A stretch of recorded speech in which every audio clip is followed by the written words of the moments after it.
경제 소식을 빠르게 전달해 드립니다. 오늘 굿모닝 경제는 권혁준 경제평론가와 함께하겠습니다. 어서 오십시오. 네, 어서 오세요. 안녕하십니까. 네, 저희 밤사이 해외 증시부터 살펴보겠습니다. 뉴욕과 유럽 증시는 하락을 했습니다. 파월 연준 의장의 발언 뒤에 계속 상승을 했었는데요. 그 랠리가 이제 끝났다고 봐야 되나요? 사실 뭐 지금의 뉴욕 시장 같은 경우는 베어마켓 랠리의 장세였다라고 볼 수가 있겠는데 네. 사실 지금 어제 뉴욕 증시만 본다 그러면 계속적으로 올랐던 증시가 좀 이제 하락한 부분이 있었습니다. 네. 실제 랠리 이후에 8월 첫 거래일부터 좀 하락을 했다 보시면 되겠고 이제 다우지수 같은 경우는 0.14% 하락을 했고요. 그다음에 나스닥 같은 경우에도 0.18% 하락했고 S&P 500 지수가 0.28% 이제 하락을 하면서 실제적으로 이제는 뉴욕 증시가 좀 하락을 했다라고 보시면 되겠고요. 네. 7월에 좀 올랐어요. 그러다 보니까 사실 뭐 차익 실현 매물도 분명히 있을 것이고요. 숨고르기에 좀 나섰다라고 이제 판단해 볼 수가 있겠습니다. 사실 지금 경제 지표를 봤을 때 좀 좋은 경제 지표는 나오지 않고 있거든요. 특히 네. 미국 같은 경우에도 2분기의 경제 성장률이 전 분기 대비해선 0.9% 이제 하락했다라는 통계치도 나오고요. 일단은 뭐 전분기 대비 봤을 때 하락한 거 봤을 때 그만큼 이제 경기 침체로 가는 것이 아니냐라는 우려스러운 목소리도 나오고 실제 경제 성장률을 봤을 때 이렇게 속보치, 잠정치, 확정치로 나오는데 이번에 2분기 같은 경우는 속보치였고요. 동시에 나왔던 게 1분기에 이제 확정치가 나왔었는데 네. 1분기에 경제 성장률이 마이너스 1.6% 미국 경제 성장률이 나왔다 보니까 사실 뭐 좋은 지표들이 나오지 않고 있다. 이러면서 좀 하락 좀 투자하신 분들 입장에서 이런 지표를 좀 참고를 하고 있다라고 보시면 되겠고요. 그래서 저는 봤을 때 전통적인 7월 달에 상승했던 이유는요. 베어마켓 랠리의 어떤 분위기가 형성이 됐다고 보여집니다. 그러니까 약세장에서 일시적인 반등이 나오는 걸 베어마켓 랠리라고 얘기하는데 네. 7월에는 이런 베어마켓 랠리 현상이 S&P 500 지수에서 강하게 나타나면서 잠깐 상승한 것이지 이게 뭐 7월 달에 상승했다고 해서 뭐 경기가 다시 한번 회복되고 있다라고 판단하기는 좀 어렵다 이렇게 상황을 보고 있습니다. 네. 우리 증시도 좀 살펴보겠습니다. 우리 증시는 개인 투자자들이 지금 투자금을 좀 회수하고 있는 것 같더라고요. 네, 사실 개인 투자자들이 지금 투자했던 것들을 이제 차익 실현 매물도 분명히 있을 것이고요. 이제 회수를 하고 있는데 뭐 말 그대로 그렇게 보시면 됩니다. 계속 파란불 켜지다 보니까 많이 지쳤죠. 네. 심리적으로 많이 좀 지친 부분도 있다 보니까 아무래도 다시 한번 좀 우리 장세가 7월 달에 상승하다 보니까 이런 부분에서 아무래도 내다 팔고 있다라고 좀 판단을 해보겠고요. 실제 이제는 이게 개인 투자자를 봤을 때 삼성전자를 빼놓고는 얘기가 안 되죠. 그래서 네. 삼성전자가 개인 투자자를 많이 투자하고 있는데 실제 지난달 봤을 때 삼성전자 같은 경우는 이제 개인들의 이제 매도세가 좀 나왔던 부분이 있었습니다. 이른바 이제는 삼전 탈출이라고 좀 표현하기도 하는데요, 시장에서는요. 근데 아이러니한 게도 사실 3반기를 평가해 봤을 때 삼성전자만큼 많이 산 종목이 없거든요, 개인 투자자들이. 그 정도로 이제 순매수 1위였는데 이제는 7월에 들어와서 아무래도 주가가 바닥을 치고 삼성전자가 좀 올라오다 보니까 네. 이제 개인들이 이제 매도세를 좀 기록을 했다라고 보시면 되겠고요. 아무래도 많이 지쳤습니다. 특히 6월달에 6만 원 선이 이제 한때 이제 붕괴되면서 개인 투자자를 많이 놀랬던 부분이 있거든요. 근데 이제 그게 다시 한번 회복되다 보니까 다시 한번 이제는 이때 좀 말 그대로 매도를 해야 되겠다, 수익 실현을 해야 되겠다라고 하면서 매도를 한 부분이 이제 눈에 목적이 됐고요. 네. 이런 점을 봤을 때 외국인과 반대로 움직이는 개인 투자자들 과연 어떻게 바라볼 것인가에 대한 굉장히 의구점. 우리 증시에 항상 오래전부터 이런 어떤 숙제들을 안고 있었어요. 왜 네. 개인들은 외국인과 반대로 움직일 수밖에 없느냐. 봤을 때 이제 아무래도 이제 부채에 대한 부분들을 분명히 안고 있을 것이라고 보여지고요. 아무래도 자기 자본을 가지고 이제 투자하는 것이 기본이지만은 보통 우리나라의 개인들의 투자 형태를 봤을 때 자기 자본 없이 레버리지를 끌어당기면서 하시는 분들이 많다 보니까 네. 차익 실현을 나올 때 할 수밖에 없는 상황이 되거든요. 이런 부분에서 아마 지금 이런 분위기가 느껴지고 있다. 그래서 이런 부분도 아마 8월 달에도 좀 유지될 것 같다라고 생각을 해봅니다. 네. 이 코로나 때는 동학개미가 증시를 좀 받쳐주지 않았습니까? 네. 이들의 투자 심리가 얼어붙으면 전반적인 증시에 좀 악재가 되겠죠. 그럼요. 이제는 개인 투자자들이 나서지 않으면 사실 또 변동성이 큰 시장으로 또 갈 수밖에 없는 상황이다 보시면 되겠고요. 네. 이제 우리 증시가 상반기에 이제 하락을 했었습니다. 이제 그때 이제는 개인들의 패턴이 뭐였냐면은 꾸준하게 이제는 매수 평균 단가를 낮춰왔거든요. 워낙 고점에 사다 보니까 이거를 계속적으로 매수를 하면서 평균 단가를 낮춰주는 전략으로 계속적으로 순매수를 계속 하고 있었단 말이죠. 네. 그러다가 최근에 주가가 이제 반등을 했습니다. 그러면 이때야말로 이제는 수익권에 진입을 했다라고 판단을 해서 개인들이 이제는 계속적으로 이제 매도를 하고 있다고 보시면 되겠고, 근데 두 번째로 봤을 때에 진짜 개인들이 봤을 때 손실을 감안하고도 파시는 분들도 지금 목격이 되고 있거든요. 네. 그러니까 내가 수익을 해서 수익 창출의 목적으로 파시는 분도 계시지만은 일단 손절매라고 보통 얘기를 하죠. 말 그대로 수익을 보더라도, 그러니까 손실을 보더라도 더 이상 하반기에는 증시에 대한 상승 모멘텀이 없다 보니까 이제는 기대를 접고 손절매를 하시는 패턴도 지금 시장에서 나와주고 있다. 그래서 아무래도 하반기에 경기 침체에 대한 우려 부분이 계속적으로 이제 나오다 보니 아마 개인들이 이렇게 판단을 하고 있지 않을까 생각을 해봅니다. 네. 자, 이창용 한국은행 총재가 어제 금리 인상 기조를 밝혔습니다. 이 기준금리를 0.25%포인트씩 인상하는 게 적절하다고 밝혔는데 네. 또 빅스텝 가능성은 열어둔 것 같더라고요. 네, 맞습니다. 뭐 어제 발표를 보고 이제는 투자자들이 발빠르게 또 움직이고 있고요. 네. 아무래도 이제는 포워드 가이던스 포워드를 좀 냈다라고 보시면 되겠는데, 실제 시장에서 어느 정도의 이제는 시장의 그 금리 인상에 대해서 어느 정도 이제는 시그널을 줬다라고 좀 판단을 해보겠는데요. 일단 이 총재 같은 경우에는 어제 이제 국회에 출석하면서 금리 인상 기조를 계속적으로 이어갈 것이다, 이렇게 이제 말을 했습니다. 특히 이제 소비자 물가 상승률이 6%대에 계속적으로 넘어서고 있고, 앞으로 이제 2개월과 3개월 사이에서도 이렇게 계속적으로 물가 상승률이 높아질 것으로 보고 있다, 이렇게 판단을 했고요. 그러다 보니까 어쩔 수 없이 금리 인상은 점진적으로 일어날 수밖에 없다는 것이 이제 한은의 논조다라고 보시면 되겠고, 네. 그래서 피크아웃, 그러니까 물가 정점이 어느겠느냐, 어디겠느냐라고 봤을 때 10월로 보통 얘기를 했거든요, 지금. 그래서 10월에 물가 정점을 찍을 거다라고 보고 있습니다. 네. 근데 지금의 한은과 만약에 하늘이 예상한 것과 틀리다, 이러대로 뭐 물가 상승률이 생각보다 더 높이 솟는다라고 봤을 때는 아까 말씀하신 것처럼 빅스텝도 단행할 수밖에 없다, 이렇게 이제는 얘기를 하면서 네. 뭐 시장에서의 어떤 그 전망을 과연 그 컨센서스를 상회할 것인지 좀 모니터링을 하셔야 되겠다고 말씀을 드리겠고요. 그럴 수밖에 없는 게 역시나 이제 물가가 가장 큰 핵심이겠죠. 그러한 이유가 이제 물가인데, 보통 물가가 한 2에서 3%씩 오르면은 일반 국민들이 봤을 때 체감할 수 없는 정도의 기본적인 물가 상승이니까 그렇게 되는데, 물가 상승이 6에서 7%가 되면은요, 체감을 할 수밖에 없습니다. 나 빼고 내 월급 빼고 다 오르게 되는 걸 피부로 느끼거든요. 그렇게 되면은 기대 인플레이션도 점점 높아질 수밖에 없는 상황이 일어나게 되겠죠. 그러다 보니까 물가가 지금 6%대를 넘어가다 보니 당연히 이제 하는 입장에서는 물가를 진정시키기 위해서 가장 크게 일수적인 목표니까 당연히 이제 금리를 전진적으로 이제는 높일 수밖에 없는 상황으로 간다라고 보시면 되겠고요. 이러한 네. 상황은 계속적으로 아마 일어날 것이다. 그래서 시장에서도 과연 이제 시장의 전망치를 깨고 빅스텝을 갈지 뭐 안 갈지, 지금 상황으로 이제 베이비 스텝이죠. 0.25%포인트씩 올라가는 것으로 지금은 전망에 나오고 있습니다. 네. 이런 고물가 상황에서 또 한은이 올해 경제 성장률도 기존의 전망치보다 낮췄습니다. 네. 하반기에 있는 어떤 불확실성이 커졌다고 분석을 한 건가요? 그렇죠. 이제 한은에서도 이제 하방에 대한 하방 압력이 굉장히 높아질 것이다라고 이제는 시장에서 내다보고 있고, 뭐 네. 한은도 동일한 시선으로 지금 보고 있다고 보시면 되겠습니다.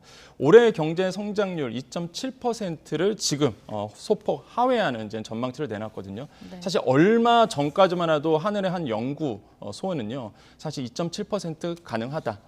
연속 분기 남았을 때 0.3% 상승하면 뭐 목표했던 2.7% 가능하다라고 이제는 연구 결과가 나오기도 했었는데, 네. 이것을 이제는 약간 수정했다라고 보시면 됩니다. 그래서 하방에 대한 하방 경직성이라든지 하방의 위험이 높아지면서 2.7% 어렵지 않겠느냐라고 이제 목소리가 지금 나오고 있고, IMF도 사실 수정 전망치를 내놨었죠. 연초에는 뭐 3% 이렇게 보다가 이게 2.7%로 낮아지고 2.5%로 낮아지고, 그다음에 이번에 또 수정 전망치 나오면서 2.3%로 지금 우리나라의 경제 성장률, 연 경제 성장률을 이렇게 소폭 하락했다, 하향 조정했다라고 보시면 되겠습니다. 네. 그런 이유가 역시나 말씀하신 것처럼 하방 위험이 점점 더 높아질 수밖에 없고요. 뭐 우리나라뿐만 아니라 긴축에 들어간 모든 나라들이 지금 긴축에 들어간 상태다 보니까 수출로 먹고 사는 우리나라 입장에서는 절대 좋은 어떤 거시적인 환경은 아니게 되겠죠. 네. 그러다 보니까 하방의 그 위험이 높아지면서 아마 경제 성장률이 하락할 것이다, 이렇게 보고 있고요. 또 한 가지 시장에서 가장 관심이 있었던 게 한은이 바라보는 지금의 경기 전망이거든요. 그래서 한 기자가 스태그플레이션이 오겠느냐, 스태그플레이션이 맞느냐라고 이제는 질문을 던졌을 때 네. 한은 총재께서는 스태그플레이션은 아니다 아직은. 왜 그러냐면은 이제는 2분기의 성장률 전망치가 이제는 보통 0.3%였습니다. 네. 시장의 어떤 예상치가 근데 이걸 깼잖아요. 사실 0.7% 나오면서 시장의 전망치를 깨고 굉장히 높게 나왔단 말이죠. 이런 점을 들어서 스태그플레이션은 아직 아니고 아직 우리 경기가 이제 살아나고 있는 상황이고 아직 죽지는 않았다. 이런 이제는 논리를 얘기를 하면서 스태그플레이션에 대한 한마디로 이제는 물가가 높은데 경기가 침체되는 상황 이런 상황이 스태그플레이션 아니다라고 이제 판단을 하고 있습니다. 그래서 시장에서는 뭐 한은 총재의 말에 어느 정도 일리는 있고 실제 2분기 경제 성장률을 목격을 했기 때문에 스태그플레이션은 아직은 아니라고 보고 있지만은 지금 뭐 이 총재가 말한 것처럼 하방에 대한 그 경직성이 굉장히 심해지고 무엇보다 하방 압력이 높아지게 되면 모르죠. 또 정말 스태그플레이션의 그 초입으로 들어갈지도 아무도 모른다. 그래서 우리나라의 이제 말 그대로 무역 수지가 정말 핵심이거든요, 사실. 네. 그래서 무역 수지를 계속적으로 모니터링할 수밖에 없다라고 생각을 해보겠습니다. 근데 지금 올해 성장률이 만약에 2% 중반대를 유지한다고 하더라도 뭐 긴축이나 물가 상승이 이제 내년에 반영이 되면 내년 성장률은 더 이렇게 떨어질 수 있겠네요. 그렇죠. 내년 성장률은 계속적으로 하락할 수밖에 없다라고 볼 수가 있겠는데, 근데 이제는 물가 고점을 확인해야 된다고 다시 한번 말씀드립니다. 그러니까 네. 물가 고점이 어느냐에 따라서 과연 그 하방의 경직성이 더 심해지게 나타날 것이냐, 아니면은 우리 경기가 다시 한번 살아날 수 있느냐, 여기에 포인트가 있거든요.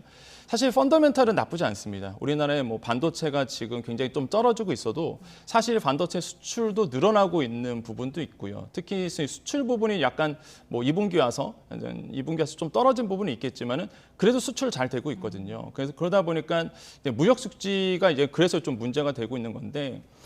그래서 이제는 시장에 봤을 때 물가 고점을 일단 확인해야 되겠고, 그다음에 무역 수지가 적자가 빨리 탈출해야 되는 부분. 그래서 무역 수지 적자가 어느 정도 탈출하게 되면은 뭐 내년도 성장률은 뭐 목표한 대로 나오지 않을까라고 보고 있는데 네. 변수가 워낙 많다 보니까 지금 시장은요. 그래서 이런 것도 종합적으로 좀 판단해 볼 필요가 있겠다라고 말씀을 드립니다. 네, 짧게 하나만 이거 여쭤보겠습니다.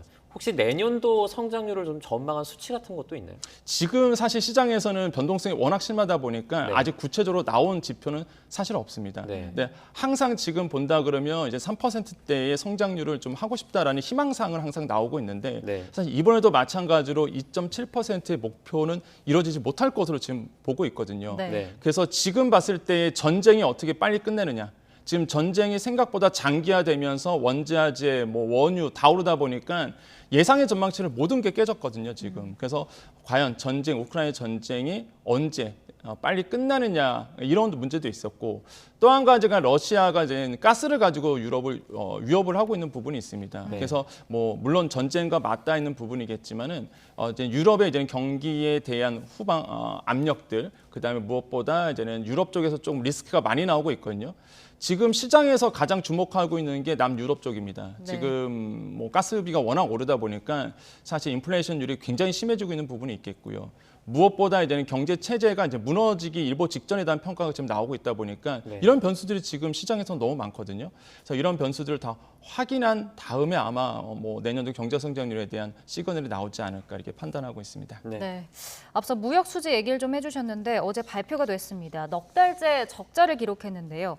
이 4개월 연속 적자가 2008년 글로벌 금융위기 이후 14년 만에 처음이라고요. 네, 맞습니다. 이게 무역 적자 제가 계속 말씀드렸는데 무역 수지를 확인하셔야 됩니다, 항상. 그래서 무역 수지를 보고 이제 판단을 들어가야 되는 부분이 있는데 차트를 보시면 아시겠지만 무역 수지가 지금 1월 달에 적자로 일단 시작을 했거든요. 네. 그래서 한 49억 달러 정도 적자, 마이너스 치고 들어가다가 2월과 3월에는 좀 올랐습니다. 한 10억 한 2천만 달러 정도 상승하고 그러다가 4월부터 연속 4개월 지금 무역 수지 적자가 일어나고 있는데 사실 수출이 안 됐다라기보다는 네. 수입이 너무 많이 돼갖고요. 예, 그러다 보니까 이제 적자 폭이 계속적으로 늘어나고 있고 연속적으로 이제 적자가 나오고 있다라고 이제 보시면 되겠고요. 네. 넉 달 연속 적자라고 봤을 때 말씀하신 것처럼 2008년도 이후 14년 만에 일어나다라고 보시면 되겠습니다.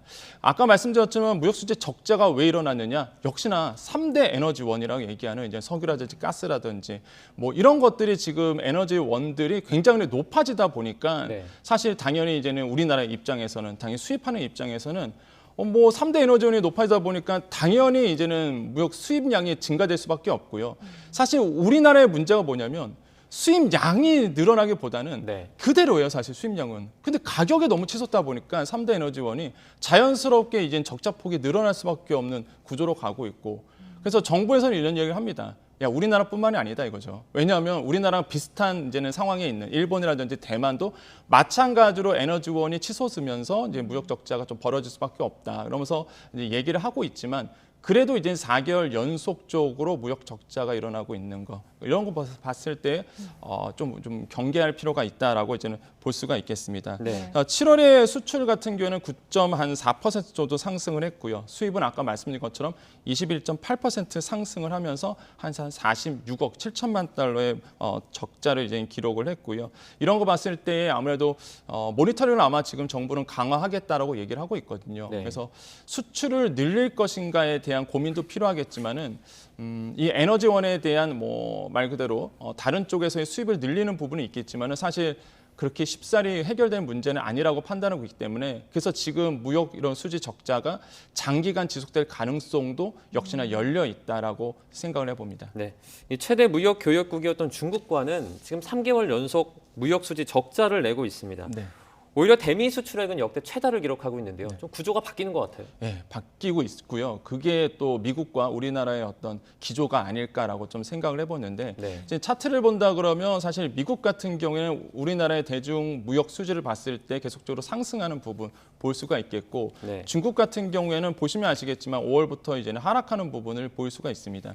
그러한 이유가 사실 중국과의 마찰도 분명히 있을 것이고요. 특히 그 중심에는 이제는 반도체에 대한 역할들이 굉장히 커지고 있다고 생각을 해보겠는데, 일단 7월에 대중 무역 수지 봤을 때 5억 7천만 달러의 이제 적자를 이제는 기록을 했습니다. 이제 네. 석 달째 이제 적자 이렇게 보시면 되겠고요. 대미 수출은 이제 100억 달러 정도가 나오면서 최대 흑자를 좀 내고 있는 부분도 이제 나오고 있습니다. 네. 그래서 무역 구조가 좀 변하고 있는 것이냐라고 이제 시장에서는 이제 그래서 이제 목소리가 나오고 있는 것이고, 근데 여기서 이제 중심에 보셔야 될 게 이제 반도체에 대한 영향이다라고 보시면 되겠습니다. 네. 뭐 아시겠지만 중국 같은 경우에는 반도체 굴기라고 해서 자체 반도체 생산을 많이 늘려놓은 부분이 있겠고요.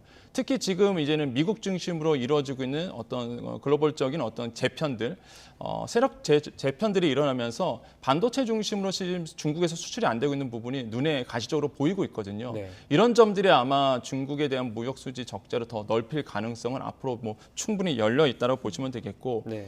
그러니까 이게 시스템이 바뀌는 거잖아요. 항상 우리 무역 같은 경우에는 수출 같은 경우에는 중국을 많이 의지했던 부분이 있었는데, 이런 부분이 아무래도 이제 미국 쪽으로 어느 정도 점차적으로 넘어가고 있다, 이렇게 좀 판단을 해봅니다. 네. 네. 그 대중 수출이 지금 좋지 않은 상황에서 네. 미국이 강조하는 치포에 만약에 가입하게 되면 네.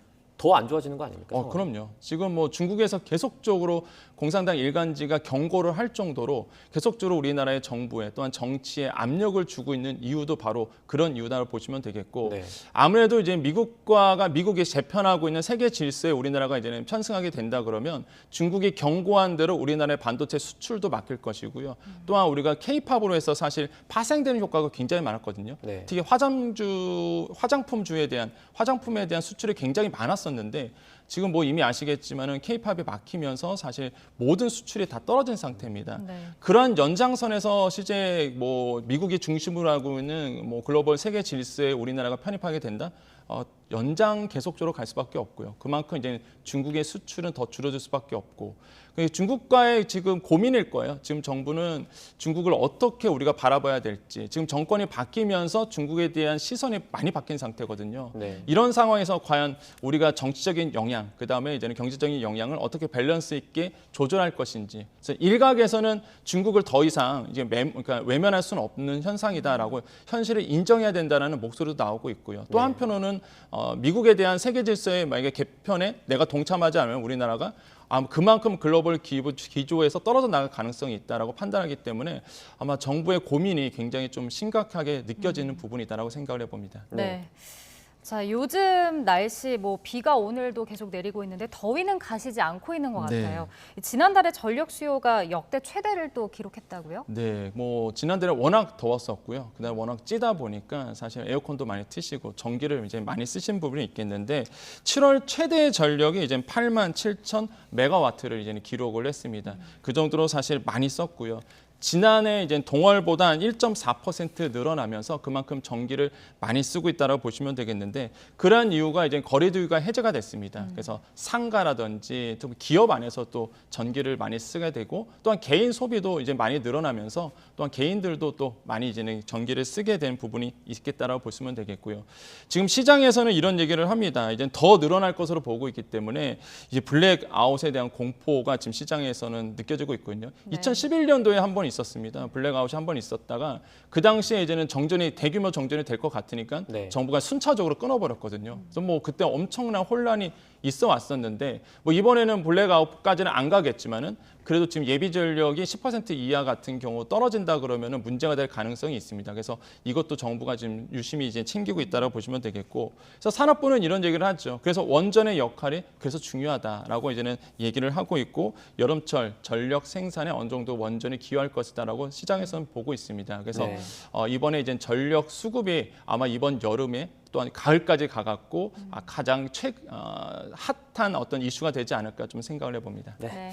오늘은 여기까지 듣겠습니다. 권혁준 경제평론가와 함께 경제 이슈들 살펴봤습니다. 고맙습니다. 고맙습니다. 네, 감사합니다.